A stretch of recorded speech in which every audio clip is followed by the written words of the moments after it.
کہ یہ جو دن چل رہے ہیں وہ ہمارے ہاں ہمارے حکمران کہتے ہیں مزید سخت فیصلے کرنے پڑیں گے۔ میں نے کہا تمہارے لیے تو آسان ہے، اس لیے کہ تم تو جس دفتر میں بیٹھ کے فیصلہ کرتے ہو اس کی تو بتی کوئی نہیں جاتی، تمہیں کیا پتا ہو، وہاں تو اے سی بھی 1 منٹ کے لیے بند نہیں ہوتا۔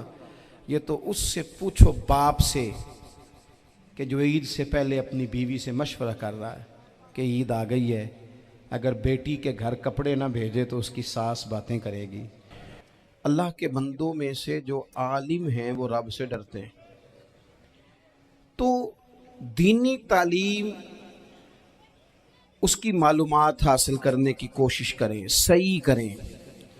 قرآن مجید کی ایک آیہ کریمہ کا کچھ حصہ جو میں نے تلاوت کیا، اس میں اللہ کریم نے فرمایا اپنے محبوب سے، کہا وَقُلْ رَبِّ زِدْنِی عِلْمًا، اے محبوب آپ میری بارگاہ میں یہ دعا مانگیں، آپ یہ عرض کریں کہ اے رب میرے علم میں اضافہ کر دے،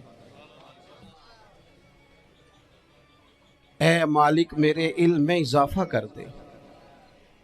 بہت ساری چیزیں ایسی ہوتی ہیں جن کی زیادتی ٹھیک نہیں ہوتی، وہ زیادہ ہو جائیں تو نقصان کرتی ہیں، لیکن علم ایک ایسی چیز ہے کہ جس کے بارے میں رب کریم نے کہا کہ محبوب آپ دعا مانگیں کہ آپ کو زیادہ علم دیا جائے۔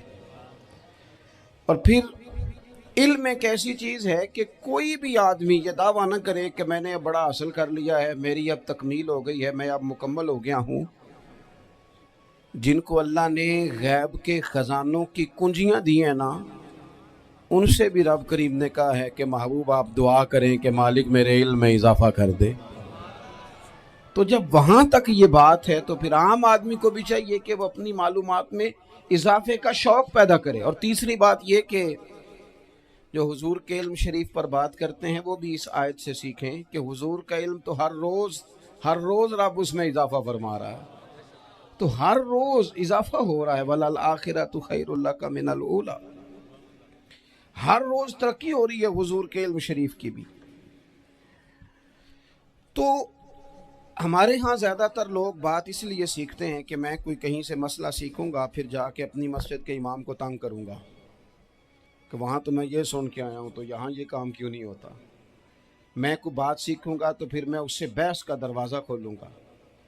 علم کا مطلب ہی اپنے آپ کو سنوارنا ہے، معلومات حاصل کرنے کا مطلب یہ کہ آپ کے عمل میں پختگی آئے، آپ کے کردار میں پختگی آئے، آپ نے جو سیکھا ہے آپ اس کے مطابق اپنے آپ کو ڈھالیں۔ مسلم شریف میں موجود ہے، نبی پاک صلی اللہ علیہ وسلم نے دعا مانگی ہے، اے اللہ میں اس علم سے تیری پناہ مانگتا ہوں جو علم تو ہو پر نفع والا نہ ہو۔ جس بندے کے علم نے اسے نفع نہیں دیا، وہ کچھ سیکھ نہیں سکا اس سے، تو اس کا علم کسی کو کیا نفع دے گا جب خود سے اس نے۔ اور صوفیہ کرام تو فرماتے ہیں کہ جو لوگ بڑی معلومات حاصل کر لیں، بڑی باتیں سیکھ لیں، پنچایت میں کسی کو بولنے نہ دیں، گھر میں کسی کو بولنے نہ دیں، بہت سارے لوگ تو علماء کو بھی مشورہ دیتے ہیں، بڑی باتیں کرے لیکن عمل کے لحاظ سے بندہ زیرو ہو تو اہل دل فرماتے ہیں اس کی صحبت سے بچو۔ اسے بڑا پتہ ہے، بڑی باتیں آتی ہیں، بڑی باتیں کرتا ہے، لیکن گفتگو کی حد تک تو بہت بڑا ہے، عمل کے معاملے میں صفر ہے۔ بہت سارے لوگ مسجد کے حجرے میں میٹنگ ہو رہی ہوتی ہے اور وہ لمبی لمبی دلیلیں اور مشورے دے رہے ہوتے ہیں، نماز کا ٹائم آ جائے تو اٹھ کے چلے جاتے ہیں، کہتے ہیں میں اپنے محلے دی مسیتیں پڑھنی ہے۔ کئیوں کو کام یاد آ جاتا ہے۔ فرمایا کہ شخص کے پاس معلومات بڑی ہوں لیکن عمل کے معاملے میں بندہ زیرو ہو تو اسے بچنا کیوں؟ اس لیے کہ اگر پڑھا لکھا آدمی بے عمل ہونا تو وہ اپنی بے عملی پر بھی دلیلیں پیش کرتا ہے، وہ کہتا ہے میں یہ کام نہیں کرتا تو یہ میرے پاس دلیل ہے، وہ تو بے عملی کو بھی مزین کر دے گا معاذ اللہ۔ تو دینی تعلیم ایک تو حاصل اس لیے کریں کہ ہم نے اپنے آپ کو سنوارنا ہے، اور دوسرا علم کا شوق طبیعت میں ہو۔ دیکھیں نا، اللہ کے حبیب صلی اللہ علیہ وسلم نے فرمایا ہے کہ جو علم کے رستے پہ چل پڑا وہ جنت کے رستے پہ چل پڑا ہے۔ جمعوں میں، محفلوں میں کانوں کے ذائقے کے لیے نہ آئیں، اس لیے آئیں کہ میرے علم میں، میرے عمل میں یہ کوئی اضافے کی بات بنے گی، میں کوئی نصیحت حاصل کروں گا تو میرے دل کا زنگ اترے گا، ہمارے ہاں یہاں لوگ مزے کے لیے آتے ہیں اور آج کل لوگ فوٹو کے لیے آتے ہیں. ان دو کاموں سے نکل کر خالص اصلاح کی نیت سے علم کا شوق ہمارے ہاں تیزی سے ایک حرکت کی گئی. علماء کا وقار خراب کیا گیا اور لوگوں کو دینی علوم سے دور کیا گیا. اور اس میں بعض بیچارے واعظین اور خطباء نے بھی کردار ادا کیا جب جعلی پیر کی تعریفیں کھول کے کی اور اسے پتہ نہیں کہاں تک. یہ اسٹیج ہوتے ہیں نا، ان میں کوئی بندہ اچھا لگے بھی تو اس کے لیے دعا کرنی چاہیے، تعریفیں نہیں کرنی چاہیے. تعریفیں اس کا کوئی فائدہ نہیں ہے. اس بندے کو تو دعا کا فائدہ ہے. اگر آپ کو اچھا لگ رہا ہے تو اسے دعا دیں، اس سے زیادہ کچھ نہیں کریں. اور ہمارے ہاں جناب وہ نقیب محفل بیچارے کی شامت آ جاتی ہے اگر تعریفیں تھوڑی کرے تو کہتے ہیں تو نام ہی نہیں لینا ہوں. اور بھائی اس کے نام لینے سے آپ کا قد اونچا ہوتا ہے. تو علم اور عالم ان دونوں چیزوں سے قوم کو دور کیا گیا. دینی تعلیمات کا فقدان ہے. جو میٹرک تک لوگ 60-70 کتابیں پڑھ جاتے ہیں انہیں بھی قرآن پاک ٹھیک سے نہیں پڑھنا آتا. دور کیا گیا. آپ مجھے بتائیے، چلیں ایک مسجد ہی آپ دیکھ لیں، اس مسجد کے اندر اگر ایک طرف ایک عالم دین مشکات شریف کھول کے بیٹھے ہوں، حدیث پاک کا درس ہو رہا ہے، یا بحر شریعت کھول کے بیٹھے ہیں، فقہی مسائل بیان کیے، اور اسی مسجد میں ایک بابا جی جبہ پہن کے تگڑا سا بڑی سی پگڑی باندھ کے اور 500 دانے والی تسبیح لے کے بیٹھے ہیں. اب ایک بندہ اندر آتا ہے تو وہ کدھر جائے گا؟ عالم کی طرف کہ بابا جی کی طرف؟ وہ کیوں جا رہا ہے بھلا بابا جی کی طرف؟ وہ اس لیے کہ ہم نے اسے یہ بتایا ہی نہیں کہ جس طرح سبحان اللہ سبحان اللہ سبحان اللہ پڑھنا عبادت ہے نا، اسی طرح دارابا پڑھنا بھی عبادت ہے. اسے ہم نے بتایا نہیں کہ جب تک علم کے رستے میں رہنا بھی عبادت ہے. جب تک اسے یہ سمجھ نہیں نہ آئے گی کہ جس طرح وظائف کی کتاب پڑھنا عبادت ہے، اسی طرح مشکات شریف پڑھنا بھی عبادت ہے، حدیث بخاری کا درس لینا بھی عبادت ہے، مسلم شریف کی احادیث پر اپنے اساتذہ سے بیٹھ کر دروس پانا بھی عبادت ہے.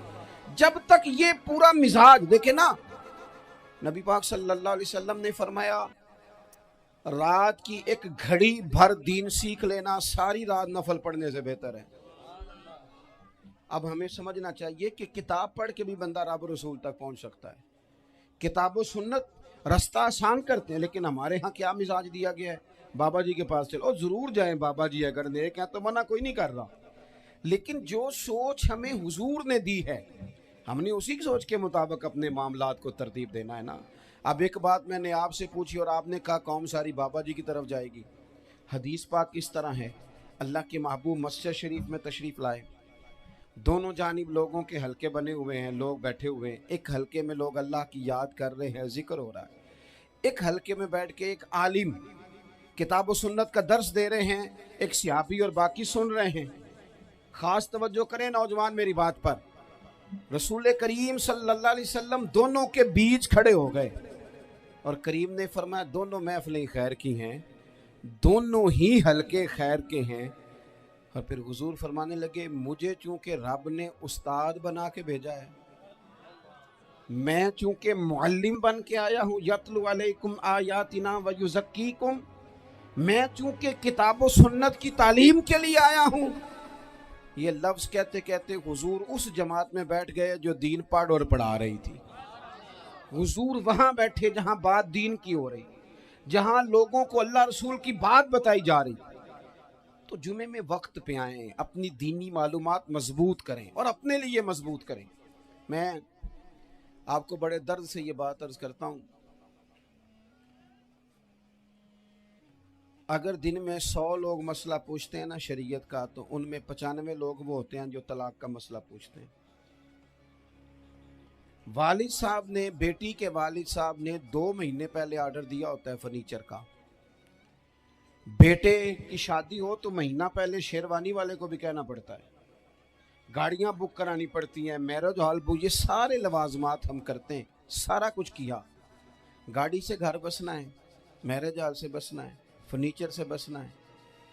ہم نے سارا کچھ ان کو بتایا، لیکن کاش 2 گھنٹے بچی کسی معلمہ کے پاس جاتی، بچہ کسی استاد کے پاس جاتا، نکاح طلاق کے مسئلے بھی سیکھتے. میں دعوے سے کہتا ہوں اگر ہمیں پتہ چل جائے کہ 3 طلاقیں اکٹھی نہیں دینی چاہیے، کیونکہ دے دیں تو ہو جاتی ہیں، اگر ہمیں سمجھ آ جائے کہ نہیں دینی چاہیے، یہ مسئلہ بیان ہو، اور یہ والے مسئلے ہم محفلوں میں بھی نہیں بیان کر سکتے، اس لیے کہ لوگ کہیں گے مسئلہ تو وہ بیان کریں گے، اس پہ نعرے لگیں گے، آپ قوم کو یہ کیا بتا رہے ہیں، یہ تو چھوٹا عالم بتاتا ہے معاذ اللہ اس طرح کی باتیں، تو بڑی بڑی کوئی نقطے کی بات بتائیں۔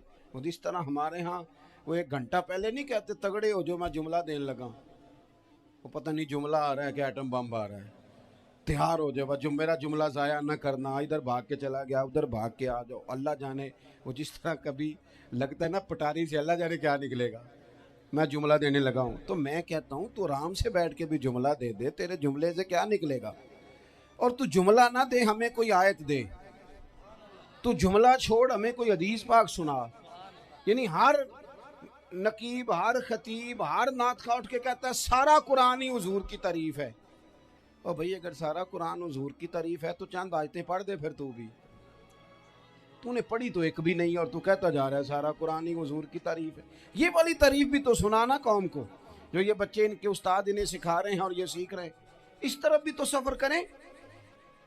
تو میرے عزیز اگر لوگوں کو مسائل کا پتہ چلے تو سینکڑوں گھر بچ جائیں تباہ ہونے سے، بڑے بڑے گھر بچ جائیں، لیکن مسائل نہیں آتے۔ میرے پاس مسئلہ پوچھنے کے لیے کچھ لوگ آ گئے، تو 4-5 سال کا بچہ بھی تھا جس کے والد نے غصے میں اپنی بیوی کو 3 طلاقیں دی تھی، تو چھوٹا سا بچہ، کپڑے بھی پھٹے پرانے، اور حالت بتا رہی تھی کہ غریبی ہے۔ تو جب میں نے مسئلہ بتایا کہ 3 طلاقیں ہو گئی ہیں تو واپس جانے لگے، تو بچہ مجھ سے کہتا ہے، دیہاتی آدمی تو کہنے لگا مولوی صاحب میری اماں تے نانی کہنی اسن پوچھ کے آئی آپ کہ ہن اسی لہدا لہدا ہی رہنا ہے۔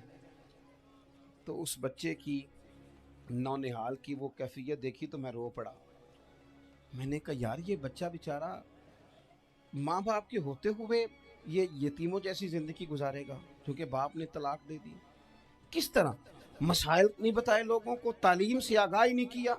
اور اس میں بہت بڑا ظلم ہے ان لوگوں کا بھی جو جنازے پہ کھڑے ہو کے تو کہہ دیتے ہیں، میری طرح کے لوگ اچھے علماء کی بات نہیں کرتا، وہ کہہ دیتے ہیں دیکھو جن لوگوں کو جنازہ نہیں آتا، بھئی آپ نے کس دن عشاء کے بعد کلاس لگائی تھی جنازہ سکھانے کی، یہ تو آپ نے کہہ دیا لوگوں کو قرآن جی ٹھیک نہیں آتا، تو یہاں تو بیچاری بیبیاں جن کو صحیح پڑھنا نہیں آتا وہ مشن بنا لیتی ہیں کہ میں نے اتنے 100 کو قرآن پاک پڑھانا ہے، بیوہ ہو گئی ہوں، طلاق یافتہ ہو گئی ہوں، ساری زندگی قرآن پڑھاؤں گی۔ ہم کیوں یہ مشن نہیں بناتے، کیوں اس طرف سفر نہیں کرتے؟ ایک تو دینی معلومات میں، دینی علوم میں اپنے آپ کو لگائیں اور ذوق پیدا کریں کہ جو چیزیں مجھے نہیں آتی میں نے وہ سیکھنی ہے، جو معاملات مجھے نہیں آتے میں نے ان کی طرف سفر کرنا ہے۔ ایک تو اپنا یہ مزاج بنائیں، اور جب آپ دینی علوم سیکھتے ہیں تو پتہ ہے کون سا منظر قائم ہوتا ہے؟ منظر وہ بنتا ہے کہ حضرت ابو ہریرہ بھی دین سیکھا کرتے تھے، حضرت عبداللہ ابن عمر بھی اصحاب صفہ میں رہا کرتے تھے، حضرت انس بن مالک بھی رہا کرتے تھے، اور ایسا منظر بنتا ہے کہ حضرت سیدہ خدیجہ الکبریٰ رضی اللہ تعالیٰ عنہ فرماتی ہیں سیدہ فاطمہ حضور کی گود میں بیٹھی ہوتی تھی اور نبی پاک سے باتیں پوچھتی تھی اور حضور انہیں بتا رہے ہوتے تھے، سیدہ عائشہ حضور سے دین کی باتیں پوچھتی۔ چوتھا حصہ ہماری فقہ کے اصول حضرت فاطمہ کی، حضرت عائشہ صدیقہ کی مرویات پر مبنی ہے۔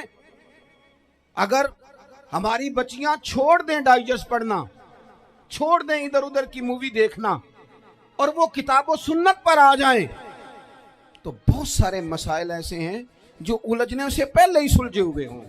دینی تعلیم کا مزاج اور ذوق۔ اور دوسری آیت کریمہ میں نے تلاوت کی، اللہ کریم نے قرآن مجید میں فرمایا یا ایھا الذین آمنوا قوا انفسکم واہلیکم نارا، اے ایمان والو خود بھی دوزخ کی آگ سے بچو اور اپنے گھر والوں کو بھی بچاؤ۔ او والد، وہ ماں جو بچوں کو بھوک سے بچانے کے لیے محنت کرتی ہے، ان کو مایوسی سے بہت سارے ماں باپ ایسے ہوتے ہیں جن کے پاس کپڑے لینے کے پیسے نہیں ہوتے عید پہ، کیوں؟ عزیز بھائی جس طرح ہم اپنے بچوں کو دیکھیں، بہت سارے ماں باپ کے پاس گنجائش نہیں ہوتی، لیکن اس نیت سے کہ بچوں کے دل ٹوٹ جائیں گے، عید پہ کیسے گزارا کریں گے، مشکل سے بھی کپڑے خرید کے دیتے، اس طرح ہم اپنے بچوں کو بھوک سے، پیاس سے، مایوسی سے بچاتے ہیں۔ اس طرح ہمارے رب نے ہمارے ذمے لگایا ہے کہ تم اپنے بچوں کو کوشش کرو دوزخ کی آگ سے بچانے کی۔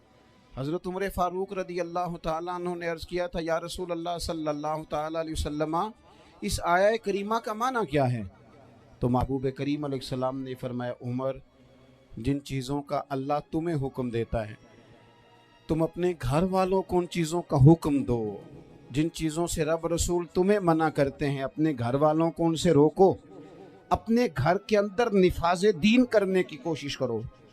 میرے بھائی، بہت زیادہ آزمائش ہے ہمارے گھروں میں، بے چینیاں ہیں، اضطراب ہے، بچوں میں سختی ہے، بہن بھائی ایک دوسرے کے ساتھ لڑتے ہیں، مزاجوں میں تلخی آ گئی۔ کیوں بھلا؟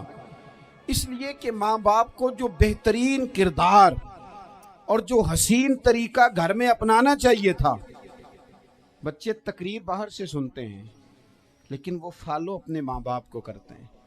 اگر ماں باپ میں حوصلہ ہو، صبر ہو، اطمینان ہو، خودداری ہو، تھوڑے پر گزارا کرنے کا مزاج ہو، دیکھیں نا، آج ڈپریشن ہے، ٹینشن ہے، پینکس اٹیکس ہیں، بڑی ساری چیزیں آ گئی ہیں۔ کیوں بھلا؟